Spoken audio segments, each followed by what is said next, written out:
창세기 21장 5절과 6절입니다. 아브라함이 그의 아들 이삭이 그에게 태어날 때에 백세라 사라가 이르되 하나님이 나를 웃게 하시니 듣는 자가 다 나와 함께 웃으리로다. 아멘. 한국에 있는 성도님에게 카톡을 받았습니다. 카톡의 내용은 이겁니다. 사진과 함께 아이들이 뛰어노는 모습인데 하얗게 눈이 내린 사진이었습니다. 그걸 보면서 진짜 겨울이 왔구나 라는 그런 생각도 들고요. 늘 우리가 눈이 오면 마음이 설레잖아요.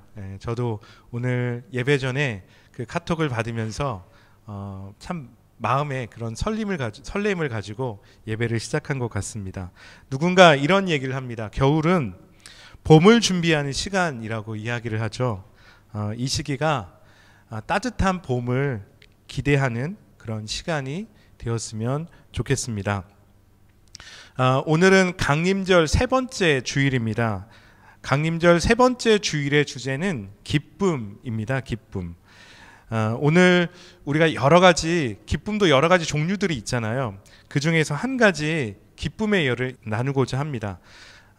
요즘 제가 즐겨보는 TV 프로그램 중에 하나가 뭐가 있냐면 Sing Again이라는 그 오디션 프로가 있습니다. 이 Sing Again이라는 프로는 무명의 가수들이 나와서 오디션을 하는 프로그램이에요. 그래서 자신의 이름을 가지고 나와서 노래를 부르는 것이 아니라 번호가 붙습니다. 그래서 오늘은 그 중에 여러 가수가 있지만 42호 가수가 느낀 기쁨을 여러분들에게 소개하고자 합니다. 잠시 동영상 보도록 하겠습니다. 나는 한계가 없다. 사랑이다.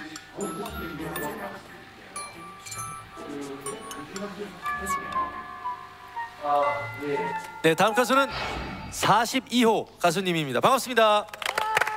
안녕하세요. 42호 가수입니다. 나는 진짜 국보소녀다. 거기서 이제 걸그룹 이름이 국보소녀잖아요. 네, 맞습니다. 네, 거기에 실제 목소리가 저였어요. 네. 자, 근데 싱어게인에 도전을 하신 이유는? 무대에 섰던 그 그리움이 너무 컸고, 그리고 되게 한번 아팠던 적이 있었어요. 노래를 하다가. 저는 한번 경연대회에서 정말 머릿속이 하얘지는 경험을 하고 나선 너무 떨리고 너무 무섭고 되게 두렵고 한치 앞을 못 보겠는 그런 고통스러운 게 됐는데, 저는 이번 무대를 통해서 정말 회복하고 싶고, 그래야 제가 계속 음악을 할 수 있는 힘이 생길 것 같아요.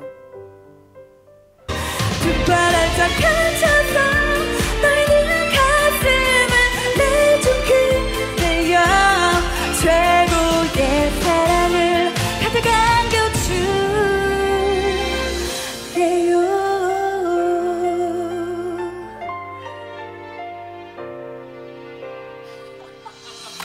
감사합니다. 노랫말도 막 가사도 잊어버리고 무대 위에 오르는 게 두렵고 그랬다고 했었잖아요. 네. 근데 오늘 노래 호흡이나 뭐 음정 같은 게 완벽하지는 않지만 다들 엄청 좋아하잖아요. 무대 위에서는 이렇게 딱 한번 쐈을 때 모두 나한테 쏜 것 같은 그런 기분을 느끼게 하는 그런 힘이 있는 가수면 되는 거거든요. 네. 이길 수 있는 거죠? 네, 감사합니다. 자, 제일 인상적이었던 장면은 42호 가수님이 오디션에서 그런 장면을 처음 봤어요. 노래가 딱 끝나고 자기가 웃었어요. 이러면서 마지막에 하고 웃으시더라고요. 그 웃음의 의미는 뭐였어요? 했다. 이거. 해냈다. 네. 그러면 진짜 이게 응원을 보내드리고 싶고요. 앞쪽에 이렇게 좀 뭐랄까 긴장을 너무 많이 하셔가지고 저는 그래서 아쉬운 무대였다 라고 생각해서 좀 심사위원 모드로 조금 더 봤습니다. 근데 하지만 그 웃음이 그 의미였다면 정말 축하드리고 싶습니다. 합격 보류시기 때문에 대기실에서 잠시 대기를 해주시면 감사하겠습니다. 네, 감사합니다. 감사합니다.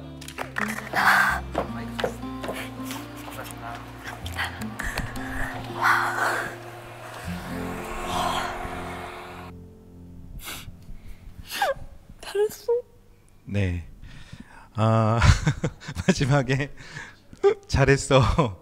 예, 예, 참 인상 깊었거든요. 저 마지막에 자신을 향해서 잘했어라고 격려하는 그것이 저는 참 인상이 깊었어요. 우리가 동영상에서 보았듯이 42호 가수는 드라마 차승원하고 공유진이 그 주연을 했던 그 최고의 사랑 OST를 부른 가수였습니다. 그녀가 노래를 무대에서 부르고 싶었지만 무대에 대한 그 두려움이 있었잖아요. 근데 이번 경연대회를 통해서 그녀가 그 무대에 대한 두려움을 이기고 싶었다는 것이죠. 그래서 이 그 경연대회의 이 노래의 마지막 부분에서 그녀는 멋진 마지막에 제스처도 취했고, 그리고 노래가 끝난 뒤에 그녀는 커다란 웃음을 터뜨린 것을 우리가 함께 보았습니다. 그래서 제가 인상적이게 보았던 게 뭐냐면, 심사위원이었던 유희열이 이렇게 묻죠. 그 웃음의 의미가 뭡니까? 라고 이렇게 물어봤어요. 그랬더니 42호 가수가 하는 대답이, 이거 선뜻 했던 대답이 해냈다. 저 해냈습니다. 라고 대답을 했습니다. 사람은 두려움을 이겨낼 때에 기뻐합니다. 그리고 자신을 더 사랑하게 된다는 거죠. 우리 각자에게도 두려움이 있을 것입니다. 그 두려움을 이겨내는 기쁨이 이 강림절을 보내면서 예수 그리스도의 복음을 드리면서 우리들에게 있기를 예수 그리스도의 이름으로 축원합니다. 오늘 말씀은 어떠한 내용이냐면, 아브라함과 사라에게 하나님께서 약속하셨던 아들을 드디어 얻는 그 아들을 낳는 이야기입니다. 하나님께서는 75세의 아브라함에게 갈대아 우르를 떠나서 하나님께서 말씀하신 땅으로 가라는 지시를 하셨죠. 그리고 아브라함을 통해서 하셨던 약속이 있습니다. 내가 너로 큰 민족을 이루고 복의 근원이 되겠다는 그 약속을 하셨습니다. 그리고 시간이 25년이란 시간이 지났습니다. 드디어 100세의 아브라함과 사라는 하나님께서 아브라함과 사라에게 약속하셨던 아들을 낳게 됩니다. 여러분, 생각만 해도 얼마나 기쁜 일인지 상상이 되십니까? 불임 여성에게 있어서 아이를 갖는다는 것은 그 기쁨을 이루 말할 수 없다는 것입니다. 저도 제 주변에 불임으로 고생한 몇몇 지인들이 있습니다. 그런데 그분들이 아이를 갖게 되었을 때 얼마나 기뻐했는지 저는 옆에서 지켜본 적이 있습니다. 그래서 오늘 사라가 그 나이가 많은 중에서 아이를 낳았다는 이 기쁨이 어떤 기쁨인지 조금이라도 저는 이해를 할 수 있습니다. 그러니까 정작 아이를 가진 이 사라의 기쁨은 얼마나 기뻐했다는 것입니까? 그래서 그 아들의 이름이 이삭인데, 그 이삭의 이름이 뜻이 무엇이죠? 웃다, 웃음이라는 뜻을 가지고 있습니다.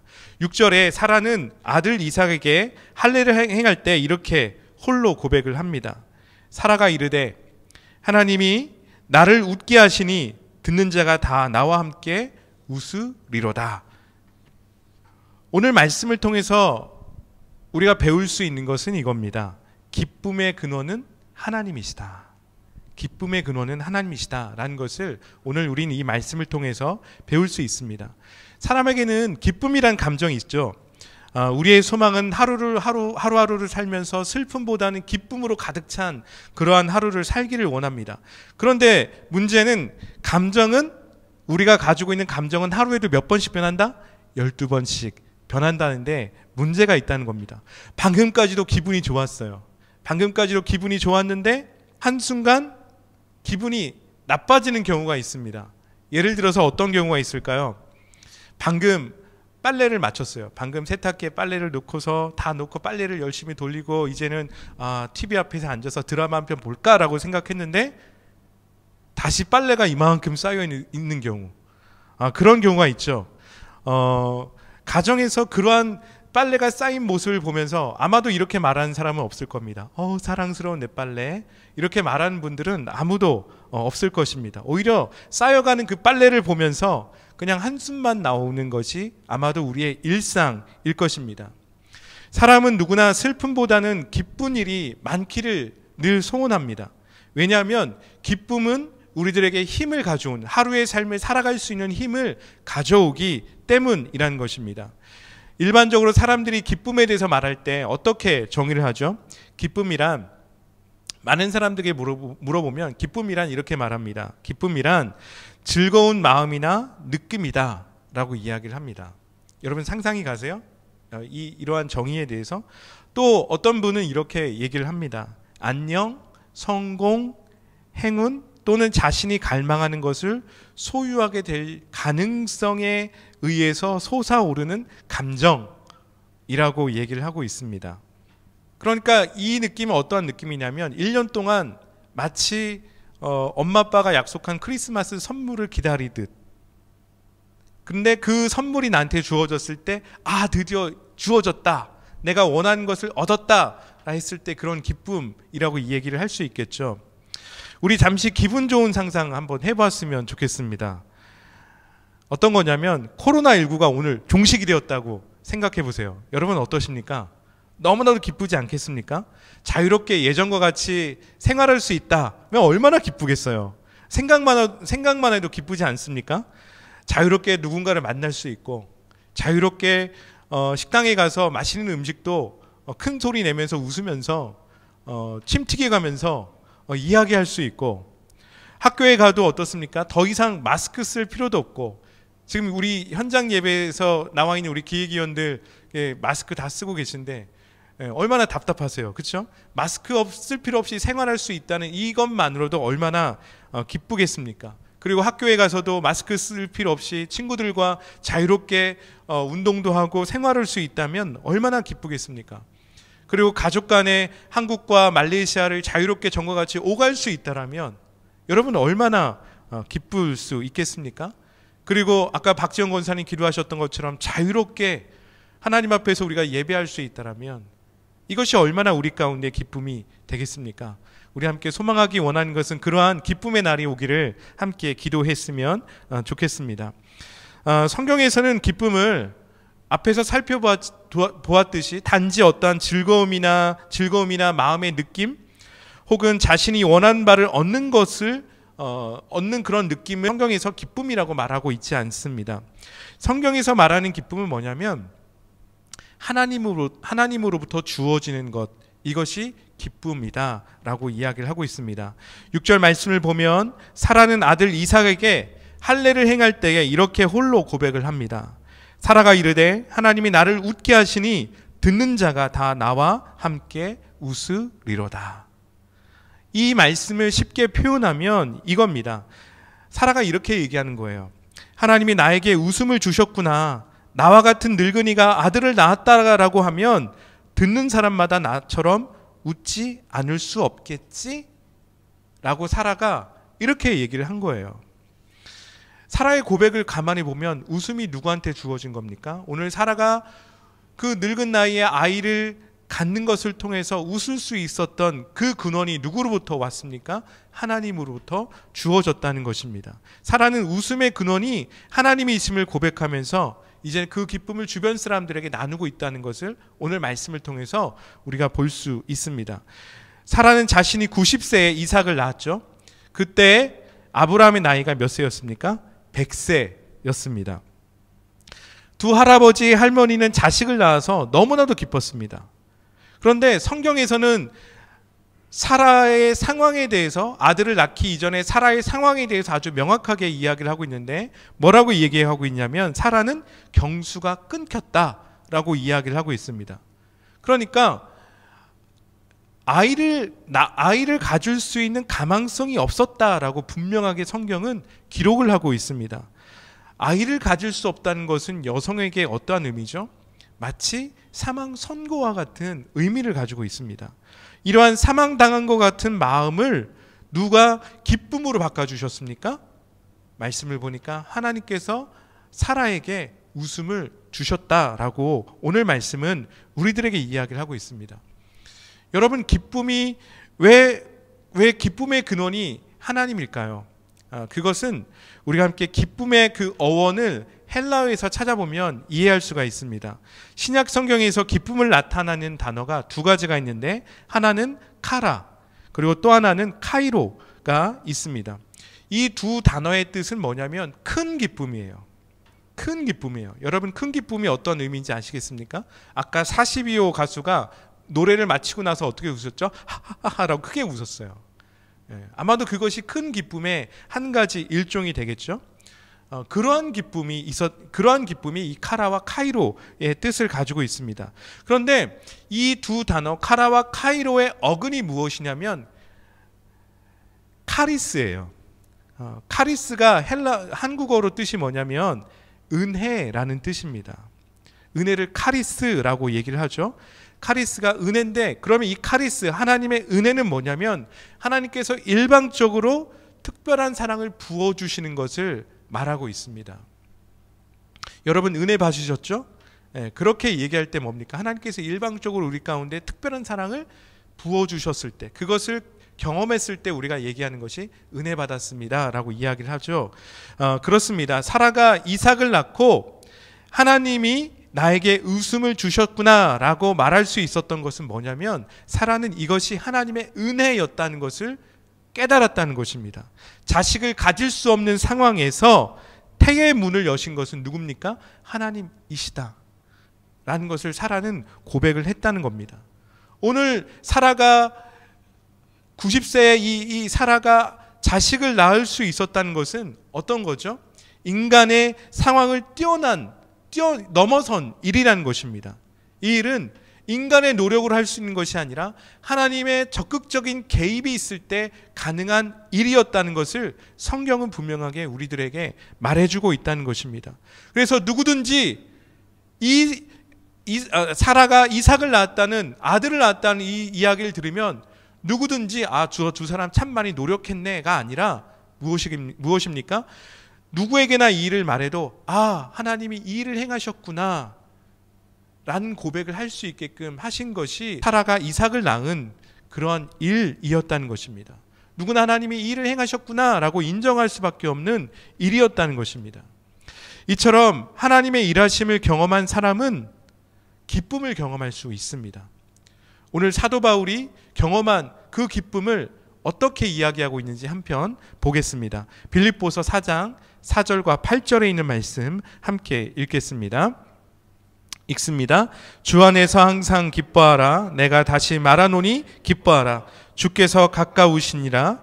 아무것도 염려하지 말고 다만 모든 일에 기도와 간구로 너희 구할 것을 감사함으로 하나님께 아뢰라. 그리하면 모든 지각에 뛰어난 하나님의 평강이 그리스도 예수 안에서 너희 마음과 생각을 지키시리라.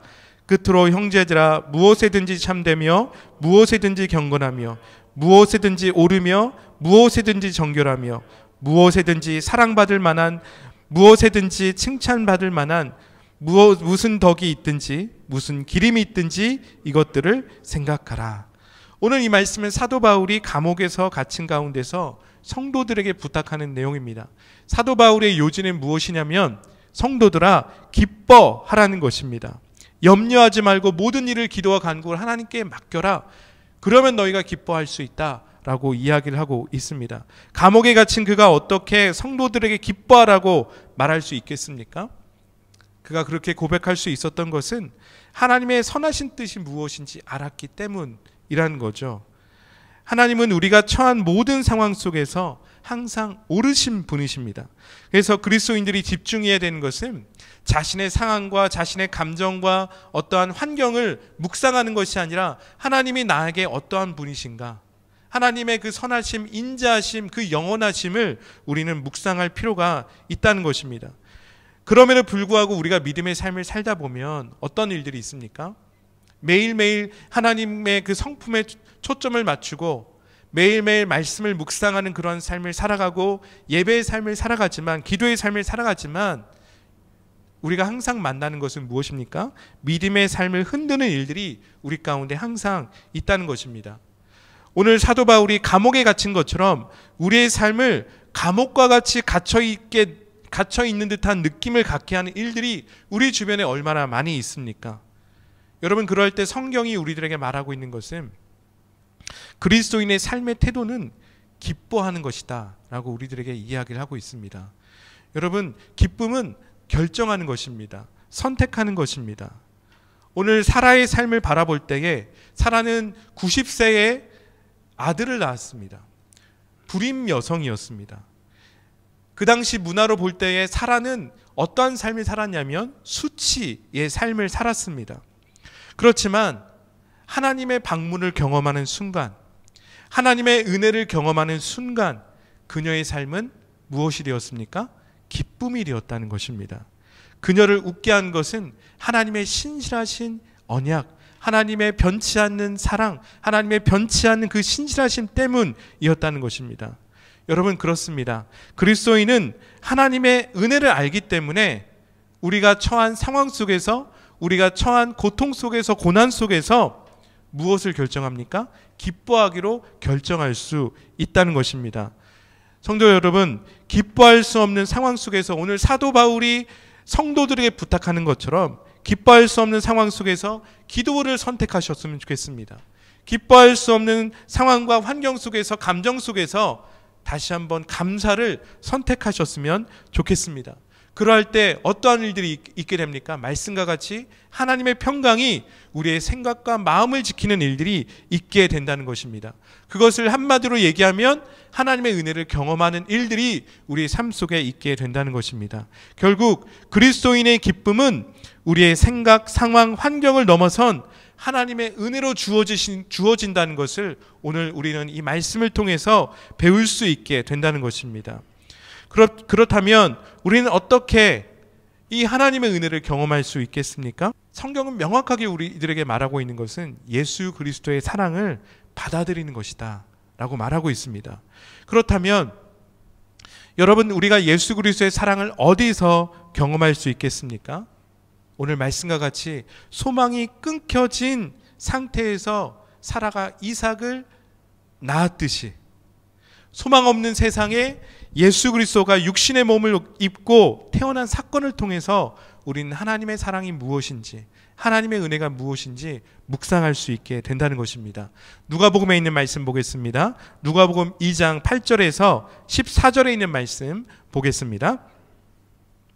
함께 읽습니다. 그 지역의 목자들이 밤에 밖에서 자기 양떼를 지키더니 주의 사자가 곁에 서고 주의 영광이 그들을 두루 비추매 크게 무서워하는지라. 천사가 이르되 무서워하지 말라. 보라, 내가 온 백성에게 미칠 큰 기쁨의 좋은 소식을 너희에게 전하노라. 오늘 다윗의 동네에 너희를 위하여 구주가 나셨으니 곧 그리스도 주시니라. 너희가 가서 광보에 쌓여 부유에 누워 있는 아기를 보리니 이것이 너희에게 표적이니라 하더니 호련히 수많은 천군이 그 천사들과 함께 하나님을 찬송하여 이르되 지극히 높은 곳에서는 하나님께 영광이요 땅에서는 하나님이 기뻐하신 사람들 중에 평화로다. 오늘 이 기쁨의 소식이 누구에게 가장 먼저 정해졌습니까? 그것은 목자였다는 거죠. 목자는 그 당시 사회에서 아싸들이었습니다. 아싸가 뭐죠? 아웃사이더들이죠. 예, 아웃사이더들이 그 당시에 목자들이었습니다. 그 목자들은 어떠한 사람들이었냐면 사람을 속이는 사람들이었어요. 그리고 신분도 천한 사람들이었습니다. 그런데 이들에게 천사들은 가장 먼저 예수 그리스도의 탄생의 기쁨을 전하고 있다는 것입니다. 예수님의 탄생을 우리가 복음서를 보면서 예수님의 탄생을 한 단어로 압축을 하면 기쁨이 된다는 겁니다. 예수님의 탄생은 기쁨의 소식입니다. 이 기쁨의 소식을 우리가 뭐라고 얘기를 하죠? 복음이라고 얘기합니다. 성경은 복음을 온 백성에게 미칠 큰 기쁨의 소식이라고 오늘 말씀에 분명히 이야기를 하고 있습니다. 모든 사람이 크게 기뻐할 좋은 소식은 구원의 소식이었다는 겁니다. 오늘 목자들에게 전한 그 천사들의 예수 그리스도의 탄생은 어떠한 소식입니까? 구원자의 소식, 메시아의 소식이라는 겁니다. 하나님의 구원이 우리 가운데 임했다는 것을 알려주는 큰 기쁨의 소식이었다는 것입니다. 그렇다면 예수님이 전한 구원의 소식은 무엇으로 정리할 수 있겠습니까? 요한복음 3장 16절 말씀이죠. 다 같이 말씀 읽어보겠습니다. 하나님이 세상을 이처럼 사랑하사 독생자를 주셨으니 이는 저를 믿는 자마다 멸망치 않고 영생을 얻게 하려 하심이라. 모든 사람으로 하여금 예수님이 이 땅에 오신 이유는 무엇입니까? 하나님의 영원한 생명을 얻는 것입니다. 영생이란 하나님께서 우리 가운데에 주셔야만 되는 것입니다.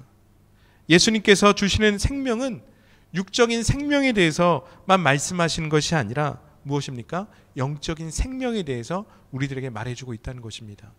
우리가 예수님의 그 구원을 경험하면 우리 가운데 무엇이 경험되어집니까? 이 영원한 생명, 구원의 역사를 우리는 경험할 수 있게 된다는 겁니다. 누구나 호흡을 가지고 다 살아갑니다. 24시간 다 호흡을 가지고 살아가죠. 그러나 호흡이 있다고 사람들이 다 살아갑니까? 어떤 사람은 생물학적으로 죽은 사람도 있고, 어떤 사람은 혼적으로 죽은 사람이 있습니다. 어떤 사람은 영적으로 죽어 있는 사람이 있습니다. 많은 사람들이 생명을 가지고 살아가지만 죽은 자와 같이 살아가는 사람들이 얼마나 많이 있습니까? 집에 들어가고 싶지 않은 감정을 가진 사람들이 얼마나 많이 있습니까? 오늘 하루도 죽지 못해서 사는 사람들이 얼마나 많이 있습니까? 이런 사람들에게 기쁨이 있다고 말할 수 있겠습니까? 생각해 보면 좋겠습니다. 오늘 우리의 삶은 기쁨만 있지 않죠. 내가 원하지 않았지만 어려움에도 처하기도 합니다. 우울감을 느끼기도 합니다. 때로는 슬럼프에 빠지기도 합니다. 때로는 성공의 허상을 쫓아가다가 패배를 느끼는 경우도 있습니다. 뭔가 세상은 나를 반기지 않는 것처럼 느껴질 때도 있습니다. 이러한 감정이 있을 때 대부분의 사람들이 느끼는 것이 무엇입니까? 기쁨이 아니라 슬픔이라는 겁니다. 슬픔 속에 살아간다는 것은 호흡은 있지만 죽은 것과 같이 살아가는 것이다 라고 말할 수 있습니다. 어쩌면 이 호흡을 가지고 살아왔지만 자식이 없는 삶, 수치의 삶, 부끄러움의 삶을 살아왔다는 것이 누굽니까? 사라였다고 볼 수가 있습니다. 그런데 오늘 하나님께서는 그 슬픔 속에 있는 사라의 입에 무엇을 넣어 주셨습니까? 기쁨을 허락해 주셨다는 것입니다. 창세기 21장 1절 말씀 보겠습니다. 함께 읽습니다. 여호와께서 말씀하신 대로 사라를 돌보셨고 여호와께서 말씀하신 대로 사라에게 행하셨으므로. 오늘 말씀은 이렇게 반복하고 있습니다. 여호와께서 말씀하신 대로 사라를 돌보셨다. 여호와께서 말씀하신 대로 사라에게 행하셨다라고 이야기를 하고 있습니다. 하나님께서는 하나님의 그 정한 시기에 하나님의 약속을 이루시고 있다는 것을 오늘 이 말씀을 통해서 보여주고 있습니다. 여호와께서 말씀하신 대로 그 정한 시기가 왔을 때 하나님은 당신의 약속을 이루신 것을 오늘 이 말씀을 통해서 봅니다. 여기서 사라를 돌보셨다라고 이야기를 하고 있습니다. 이 돌보셨다라는 뜻은 방문하다 그리고 보살피다라는 뜻을 가지고 있습니다. 하나님의 은혜를 경험한다는 것은 내 삶 속에 무엇이 있는 것입니까? 하나님의 찾아오심이 있다는 거예요. 하나님의 은혜를 경험한다는 것은 하나님이 나를 방문해 주신 그런 일들이 있기 때문에 오늘 우리 가운데에 기쁨이 있을 수 있다는 것입니다. 하나님의 직접적인 개입의 사건이 오늘 이 사라가 아들을 낳는 사건이었다는 것입니다. 사라는 90세 아들을 낳기 전까지 수많은 고통을 겪어야 했습니다. 당시 자녀를 갖지 못하는 사회적 조롱을 사라는 다 받아야 했습니다. 그 당시 또한 성경은 사라가 자신의 몸종을 통해서 놀림받는 일도 있었던 것을 기록하고 있습니다. 그러니까 여성으로서 한번 생각해 보면 사라는 얼마나 같은 여성으로서 얼마나 자존심이 구겨졌을까요? 얼마나 많은 수치심을 가지고 있었겠습니까? 그런데 사라는 이삭을 낳고 오늘 이렇게 고백을 합니다. 하나님이 나를 돌보셨다라고 이야기를 하고 있어요. 이 말은 하나님이 나를 찾아오셨다. 하나님이 나를 방문해 주셨다라는 뜻을 가지고 있습니다. 사랑하는 성도 여러분, 하나님의 방문을 경험한 사람은 기쁨을 맛보게 되어져 있습니다. 오늘 목자들이 예수 그리스도의 탄생의 소식을 누구로부터 전해 들었습니까? 천사들의 방문이죠. 천사들이 찾아와서 예수 그리스도의 탄생의 기쁨의 소식을 나누었습니다. 그랬을 때 하늘에는 영광이요 땅에는 충만이다 라고 이야기를 하고 있는 거죠. 무엇입니까? 여러분, 하나님의 방문을 경험한 사람은 기쁨을 맛보게 되어져 있습니다. 사라가 아들을 낳은 것은 사람의 노력이 아니었습니다. 이것은 하나님이 우리 가운데에 부어주신 하나님의 기적이었습니다. 이것이 진짜 기쁨의 소식이었습니다. 사라는 더 이상 자식을 못 낳는다는 소리를 듣지 않아도 됩니다. 하나님께서는 사라를 돌보셨습니다. 하나님께서 사라를 찾아오신 것은 하나님의 카리스였어요. 은혜였다는 것입니다. 여러분, 이 얼마나 큰 선물이겠습니까? 오늘 하나님의 큰 기쁨을 누리고 싶지 않으십니까? 사랑하는 성도 여러분, 하나님의 방문을 환영하시길 바랍니다. 오늘 예수 그리스도의 그 탄생을 기념하는 이 절기를 보내면서 우리가 그리스도인이라면 이 시기를 하나님의 기적이 나에게 일어나는 기회로 만드시기를 바랍니다. 그렇다면 우리가 어떻게 이 큰 기쁨을 누릴 수 있겠습니까? 먼저는 하나님의 말씀으로 설득되어서 삶의 우선순위에 변화가 있어야 한다는 것입니다. 요한복음 15장 9절과 11절 말씀 함께 보겠습니다. 함께 읽습니다. 아버지께서 나를 사랑하신 것 같이 나도 너희를 사랑하였으니 나의 사랑 안에 거하라. 내가 아버지의 계명을 지켜 그의 사랑 안에 거하는 것 같이 너희도 내 계명을 지키면 내 사랑 안에 거하리라. 내가 이것을 너희에게 이름은 내 기쁨이 너희 안에 있어 너희의 기쁨을 충만하게 하려 함이라. 오늘 예수님께서 믿는 자들에게 이렇게 말씀하십니다. 나의 사랑 안에 거하라. 아버지의 계명을 지켜라. 그러면 내 사랑 안에 거한다. 이렇게 내가 말하는 것은 너에게 기쁨이 가득하길 원하기 때문이다 라고 말씀하고 있습니다. 예수님이 우리들에게 부탁을 하고 있는 것은 말씀을 삶의 기준으로 삼으라는 것입니다. 삶 속의 말씀의 권위를 인정하라는 것입니다. 그래서 삶의 모든 순간이 말씀에 의해서 설득되어지도록 하라는 것입니다. 삶의 모든 순간이 말씀으로 해석되어져서 말씀대로 살아가라 라고 주님이 우리들에게 말씀하고 있다는 것입니다. 이렇게 할 때 하늘의 기쁨이 충만하게 된다라고 예수님은 우리들에게 말씀하고 있습니다. 말씀으로 설득되어지면 가치의 변화가 생기는 줄 믿습니다. 말씀으로 설득되어지면 우리의 삶의 우선순위의 변화가 일어나는 줄 믿습니다. 말씀으로 설득되어지면 우리는 그렇게 행동을 하게 되어져 있습니다. 여러분, 말씀 안에 거한다는 것, 우리가 예수 그리스도 안에 거한다는 것은 가치의 변화를 우리 가운데 말해주고 있습니다. 우리가 예수 그리스도의 말씀을 깨닫게 된다면 이전에 가지고 있었던 가치, 그리고 예수 그리스도를 향한 그 가치는 비교할 수 없다는 것을 알게 될 것입니다. 여러분, 가치의 변화는 행동의 변화를 가져오게 되어져 있습니다. 두 번째로, 기쁨은 흐르는 것입니다. 6절에 사라는 아들 이삭에게 할례를 행할 때 이렇게 홀로 고백을 했습니다. 사라가 이르되 하나님이 나를 웃게 하시니 듣는 자가 다 나와 함께 웃으리로다. 오늘 말씀에서 특이한 것이 뭐냐면 이삭이 할례를 받았다는 것입니다. 할례는 유대인들에게 너무나도 커다란 축제예요. 기쁨의 시간입니다. 이것을 향연이라고 얘기를 할 수 있습니다.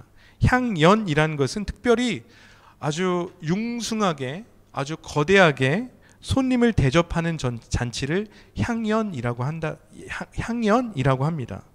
오늘 이삭이 할례를 받았다는 것은 이것은 그 가정에 정말 커다란 기쁨이 넘쳤다는 것입니다.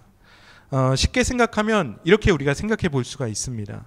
한국 사람에게 아이의 첫 돌은 어떠한 의미를 가지고 있죠? 굉장히 중요하죠. 그래서 아이의 첫 돌을 할 때 많은 사람들을 초대합니다.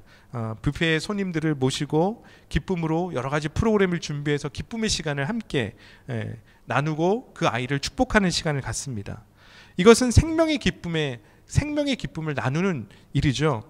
마찬가지입니다. 그리스도인의 기쁨은 홀로 간직하는 것이 아니라 주변에 이야기하고 함께 나누는 일들이 있어야 된다는 것입니다. 하나님께서 우리 가운데 은혜 가운데 허락하신 이 기쁨은 주변에 흘러가는 일들이 있어야 한다는 것입니다. 그것을 보여준 것이 예수 그리스도시죠. 예수 그리스도께서 이 땅에 오셔서 병자들을 찾아가셔서 그들을 고치시고 그들에게 말씀으로 위로하시고 상처받은 자들을 만지시며 치유하시고 그러한 놀라운 사역들을 행하셨습니다. 기쁨은 이기적인 것이 아닙니다. 기쁨은 남을 사랑하는 모습으로 드러날 때 진정한 의미를 갖게 된다는 것입니다. 여러분, 오늘 하루 기쁘십니까? 이 기쁨은 나만 간직하는 것이 아니죠. 이 기쁨을 함께 나눌 때에 이 기쁨은 어떻게 됩니까? 행복 바이러스와 같이 전염이 되어지는 일들이 있게 된다는 것입니다. 여러분, 오늘 하루 하하하 하고 크게 한번 웃어보는 그런 하루가 되었으면 좋겠습니다. 내 주변의 이웃들이 나의 자녀의 첫 돌에 초대된 사람이라고 한번 생각해 보면 좋겠습니다. 여러분, 나의 자녀의 첫 돌에 초대된 이 사람들을 그냥 보내시겠습니까? 그렇지 않죠. 어떻게 합니까? 이 향연에, 이 잔치에 참여한 나의 자녀의 첫 돌에 이 잔치에 참여한 사람들에게 최대한 좋은 장소를 준비해 주길 원하고, 최대한 좋은 음식을 준비해 주길 원하고, 그리고 최대한 좋은 선물을 준비해서 나눠주게 되어져 있습니다. 최선을 다해서 그 일들을 준비한다는 것입니다. 왜 그렇습니까? 우리 안에 있는 기쁨을 나눌 때 그 사람에게 또 다른 축복으로 흘러 들어가기 때문이라는 것입니다. 강림절을 보내면서 여러분, 기쁨의 근원 되신 하나님을 다시 한번 깊이 만나시는 은혜가 있기를 바랍니다. 인생에 있어서 말씀이 나를 설득하는 경험이 있었으면 좋겠습니다.